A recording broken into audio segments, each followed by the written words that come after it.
유명한 사람의 글이나 평론을 소개하는 유평 시간인데요. 오늘 유명한 사람은 황근 선문대 교수인데요. 자유일보에 칼럼을 실었네요. 제목이 워싱턴 포스트와 한국 1등 신문의 독자 이탈입니다. 일단 그대로 읽어드립니다. 2월 말 아마존 창업자이자 워싱턴 포스트 소유주인 제프 베이조스가 자유주의 우선주의를 반영하고 반대되는 관점을 배제하기 위해 신문의 의견 페이지, 오피니언 페이지를 근본적으로 개혁하겠다 고 발표했다. 이 때문에 7만 5천 명 이상의 디지털 구독자가 구독 해지를 했고 의견 페이지 편집자 데이비드 슈플리가 사임하는 등 내홍을 겪고 있다. 신문 사설이나 외부 칼럼 같은 의견 기사들은 객관성, 공정성 같은 보도 준칙에서 자유롭다. 의견 페이지는 그 신문의 편집 방침이나 정치적 경향성을 보여주는 부분이라고 할 수 있다. 때문에 인터넷 미디어 시대에 모든 견해를 다루는 광범위한 의견 섹션을 제공할 필요가 없다는 베이조스의 말은 지나친 감이 없지 않다. 어쩌면 언론 매체로서의 존재 가치를 포기하는 것일 수도 있다. 워싱턴 포스트는 지난 대선에서 해리스 지지를 포기해 30만 명 이상의 독자가 빠져나갔다. 이런 상태에서 편집 정책 변화는 경영을 더욱 악화시킬 가능성이 있다.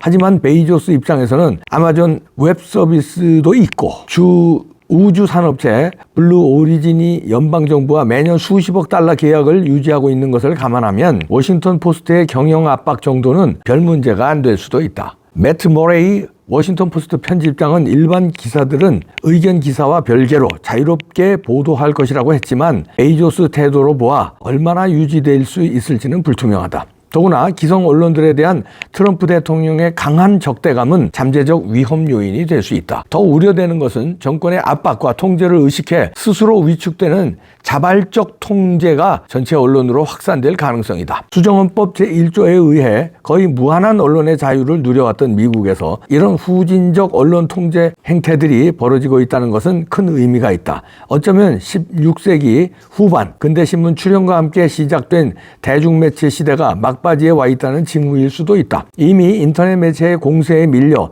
심각한 경영 압박과 함께 정치 사회적 영향력이 급속히 악화되고 있기 때문이다. 여기서 우리 언론을 생각하지 않을 수 없다. 지난 몇 달간 윤석열 대통령 탄핵 정국에서 보여준 일부 보수 신문사들의 모습은 워싱턴 포스트와 외형적으로 매우 유사하다. 집권 혹은 집권 가능성이 높은 정치 권력에 기울어진 것은 물론이고 이에 실망한 독자들이 대거 이탈한 것도 똑같다. 실제로 1등을 자처하는 한 신문은 50만 명 이상이 구독을 중단했다는 말도 나온다. 심지어 창간 110주년이라고 금덩어리를 사은품으로 내거는 약장수를 연상케 하는 촌극까지 벌였다. 워싱턴 포스트도 선거 기간 중에 빠져나간 30만 명 이탈자를 만회하기 위해 가격 할인으로 40만 명의 신규 구독자를 늘렸다는 이야기가 들린다. 다른 점은 편집 방침 변경에 워싱턴 포스트 내부 구성원들은 저항이 큰 반면 한국의 보수 신문들은 내부 갈등이 거의 없다는 점이다. 탄핵에 동의하는 의견 기사뿐 아니라 일반 기사들까지 편향성에 매몰됐다는 점도 차이가 있다. 거리에서 터져나오는 탄핵 반대 목소리에 애써 침묵 외면하다가 최근 기각 또는 각하 분위기가 커지면서 다시 태도를 바꾸는 것 또한 반드시 비판받아야 한다. 거대 기업이 소유한 워싱턴 포스트와 달리 국내 신문들은 신문사 그 자체가 유일한 자산이다. 그러니 생존에 더 민감하고 구성원들은 위기의식에서 자유롭지 못할 수밖에 없다. 나의 부와 비즈니스 이익에 대한 위협을 막는 방어막일 수도 있다는 베이조스 말처럼 워싱턴 포스트가 도구형 언론이라면 우리 언론들은 존재 그 자체에 사활을 거는 생존형 언론이라 할 수 있을 것이다. 미국 워싱턴 포스트와 한국 언론들이 정치 권력 변화에 따라 자발적으로 통제하는 모습은 기성 언론 매체의 종말을 예고한다는 점에서 같다. 하지만 실제 내용은 같거나 혹은 다르거나 the same or not the same 이다.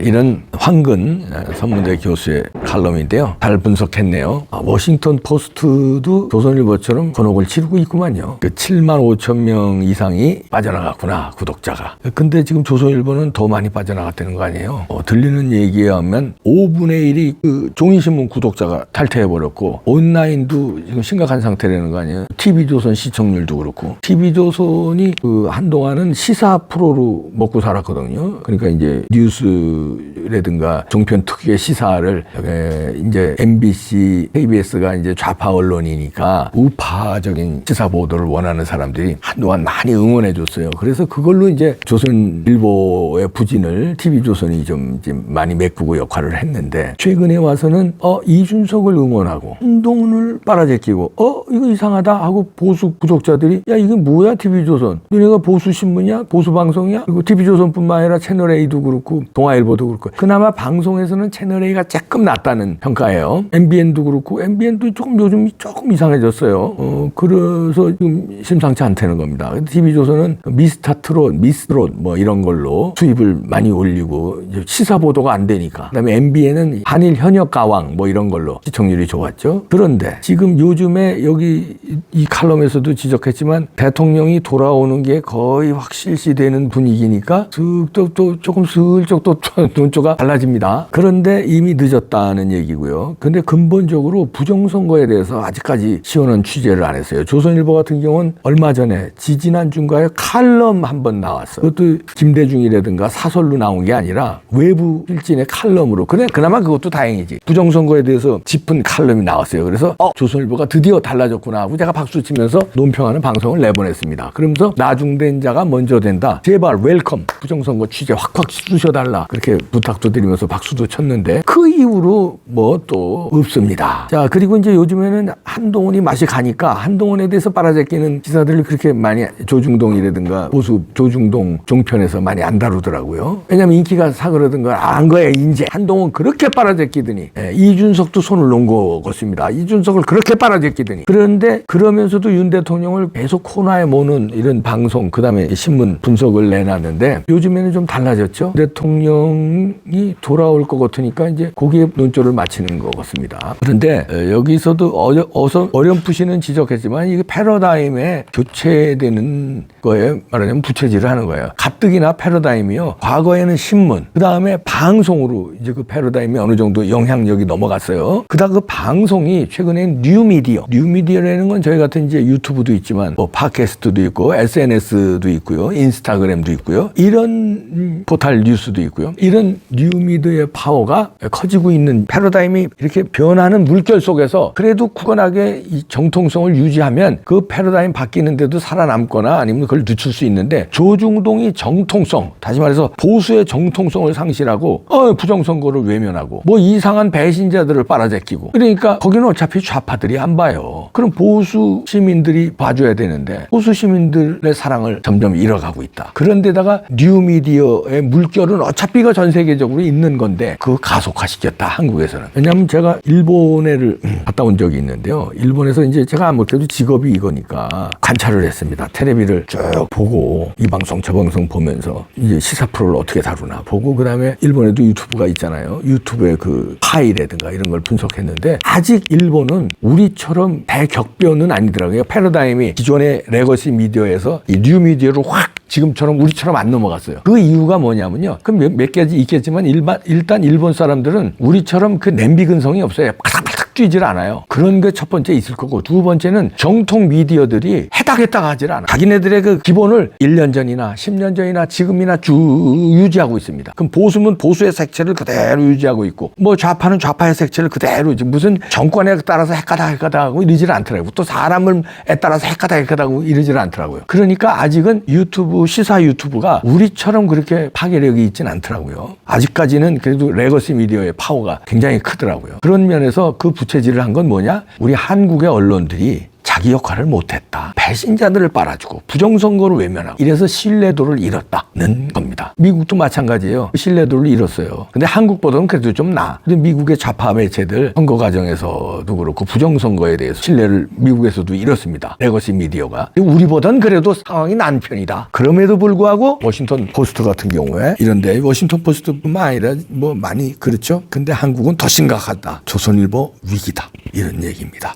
그러면 그 위기를 돌파하려고 어떻게 하느냐면요. 유튜브를 뒤집까요, 또. 얘가 떠오르는 그 패러다임을 그냥 어떻게든지 그냥 묵살하려고. 근데 그 물결을, 그걸 어떻게 바꾸냐. 사람들이 이제는 텔레비 보다가 스마트폰으로 정보 얻는 시대고, 인터넷으로 물건을 사는 시대고, 새벽 배송을 하는 시대를 어떻게 그거를 막으려고 그래. 거기에 부응해서 발맞춰서 특화 특화된 서비스를 낼 생각을 해야지 상대를 죽여서 그냥 그왜저 도깨비 방망이 치듯이 올라오는 대가리 쳐서 그냥 어떻게 막으려고. 그게 되냐? 레거시 미디어의 정통성을 잇고 신뢰를 얻고 이래서 서바이벌을 하려고 그래야지. 어떻게 떠오르는 뉴미디어를 까부셔가지고 뉴미디어는 음모론자들이다, 뉴미디어들은 가짜뉴스다, 뭐다 이렇게 해서 죽이려고 그래. 누가 더 가짜뉴스해? 물론 뉴미디어에도 가짜뉴스 하는 사람들 많지. 근데 뉴미디어 전체가 가짜뉴스야? 아니잖아. 아니 기존 레거시 미디어에도 가짜뉴스 하는 게 많았잖아. MBC 뭐 JTBC 등. 그런 게 있고 정통도 있고 하는 것처럼 유튜브도 가짜뉴스 하는 사람도 있고 정통으로 하는 사람들도 있잖아.